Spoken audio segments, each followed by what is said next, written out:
René Guénon, Introduction générale à l'étude des doctrines hindoues.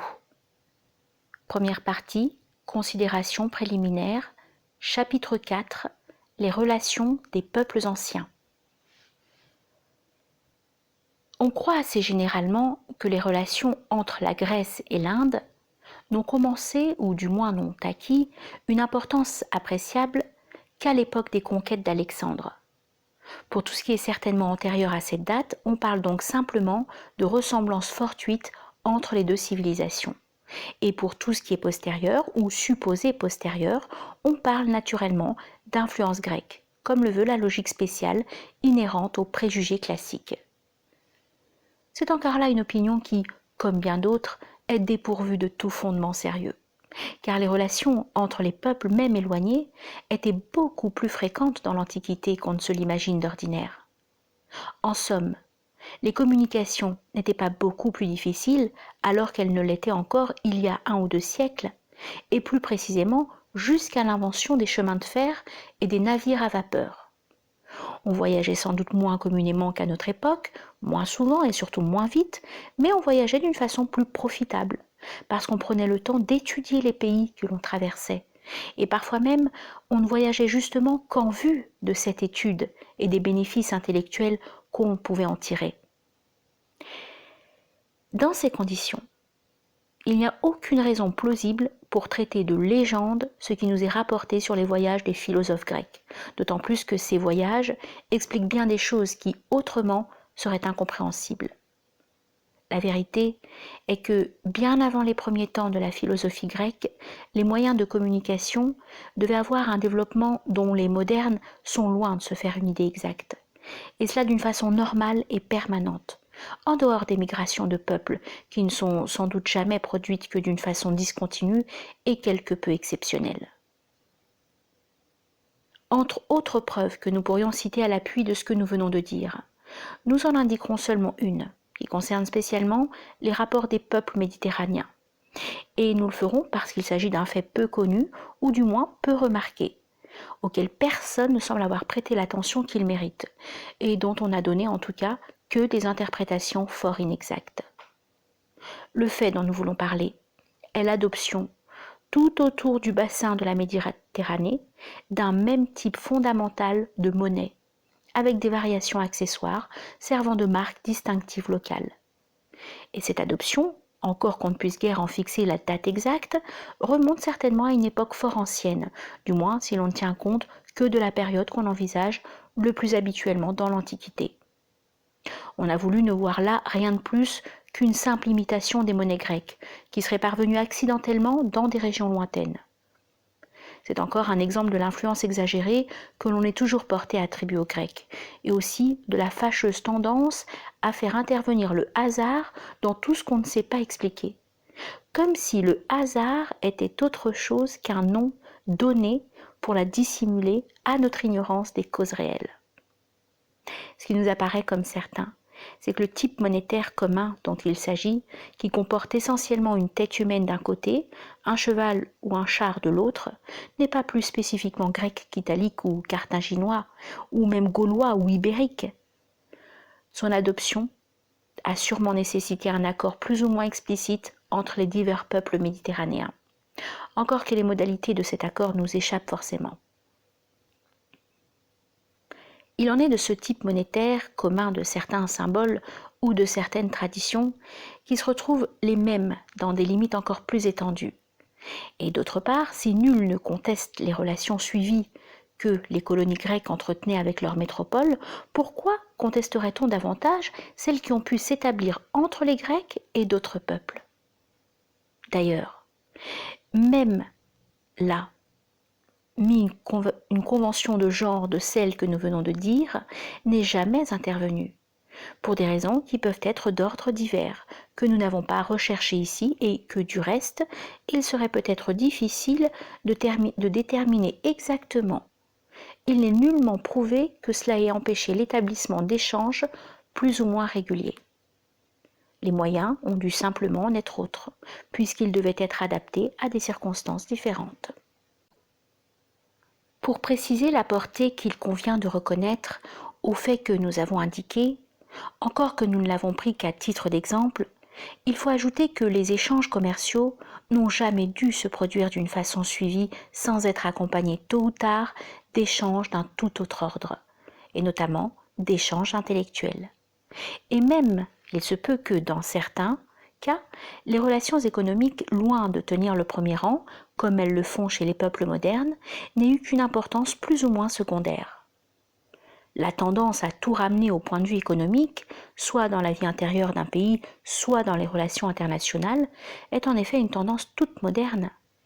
Les anciens, même occidentaux, à l'exception peut-être des seuls Phéniciens, n'envisageaient pas les choses de cette façon. Et les orientaux, même actuellement, ne les envisagent pas ainsi non plus. C'est encore ici l'occasion de redire combien il est toujours dangereux de vouloir formuler une appréciation de son propre point de vue, en ce qui concerne des hommes qui, se trouvant dans d'autres circonstances, avec une autre mentalité, autrement situés dans le temps ou dans l'espace, ne se sont certainement jamais placés à ce même point de vue, et n'avaient même aucune raison de le concevoir.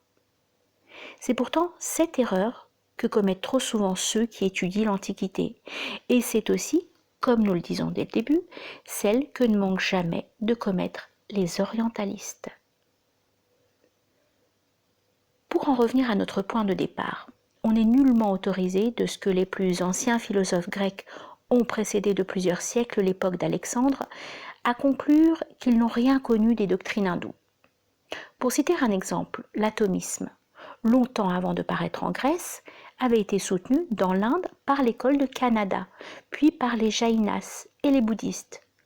Il se peut qu'il ait été importé en Occident par les Phéniciens, comme certaines traditions le donnent à entendre, mais d'autre part, divers auteurs affirment que Démocrite, qui fut un des premiers parmi les Grecs à adopter cette doctrine, ou tout au moins à la formuler nettement, avait voyagé en Égypte, en Perse et dans l'Inde. Les premiers philosophes grecs peuvent même avoir connu non seulement les doctrines hindoues, mais aussi les doctrines bouddhistes, car ils ne sont certainement pas antérieurs au bouddhisme. Et de plus, celui-ci s'est répandu de bonne heure hors de l'Inde, dans des régions de l'Asie plus voisines de la Grèce, et par suite relativement plus accessibles. Cette circonstance fortifierait la thèse fort soutenable d'emprunt fait non pas certes exclusivement, mais principalement à la civilisation bouddhique. Ce qui est curieux, en tout cas, c'est que les rapprochements qu'on peut faire avec les doctrines de l'Inde sont beaucoup plus nombreux et plus frappants dans la période antésocratique que dans les périodes postérieures. Que devient alors le rôle des conquêtes d'Alexandre dans les relations intellectuelles des deux peuples ? En somme, elles ne semblent avoir introduit en fait d'influence hindoue que celle qu'on peut trouver dans la logique d'Aristote, et à laquelle nous faisons allusion précédemment en ce qui concerne le syllogisme, ainsi que dans la partie métaphysique de l'œuvre du même philosophe, pour laquelle on pourrait signaler aussi des ressemblances beaucoup trop précises pour être purement accidentelles. Si l'on objecte, pour sauvegarder malgré tout l'originalité des philosophes grecs, qu'il y a un fond intellectuel commun à toute l'humanité, il n'en reste pas moins que ce fond est quelque chose de trop général et de trop vague pour fournir une explication satisfaisante de ressemblances précises et nettement déterminées. Du reste, la différence des mentalités va beaucoup plus loin, dans bien des cas que ne le croient ceux qui n'ont jamais connu qu'un seul type d'humanité. Entre les Grecs et les Hindous, particulièrement, cette différence était des plus considérables. Une semblable explication ne peut suffire que lorsqu'il s'agit de deux civilisations comparables entre elles, se développant dans le même sens, bien qu'indépendamment l'une de l'autre, et produisant des conceptions identiques au fond, quoique très différentes dans la forme. Ce cas est celui des doctrines métaphysiques de la Chine et de l'Inde. Encore serait-il peut-être plus plausible, même dans ses limites, de voir là, comme on est forcé de le faire par exemple lorsqu'on constate une communauté de symboles, le résultat d'une identité des traditions primordiales, supposant des relations qui peuvent d'ailleurs remonter à des époques bien plus reculées que le début de la période dite historique. Mais ceci nous entraînerait beaucoup trop loin. Après Aristote, les traces d'une influence hindoue dans la philosophie grecque deviennent de plus en plus rares, sinon tout à fait nulles, parce que cette philosophie se renferme dans un domaine de plus en plus limité et contingent, de plus en plus éloigné de toute intellectualité véritable, et que ce domaine est, pour la plus grande partie, celui de la morale, se rapportant à des préoccupations qui ont toujours été complètement étrangères aux orientaux. Ce n'est que chez les néo-platoniciens qu'on verra réapparaître des influences orientales. Et c'est même là qu'on rencontrera pour la première fois chez les Grecs certaines idées métaphysiques, comme celle de l'infini. Jusque-là, en effet, les Grecs n'avaient eu que la notion de l'indéfini, et trait éminemment caractéristique de leur mentalité, fini et parfait étaient pour eux des termes synonymes.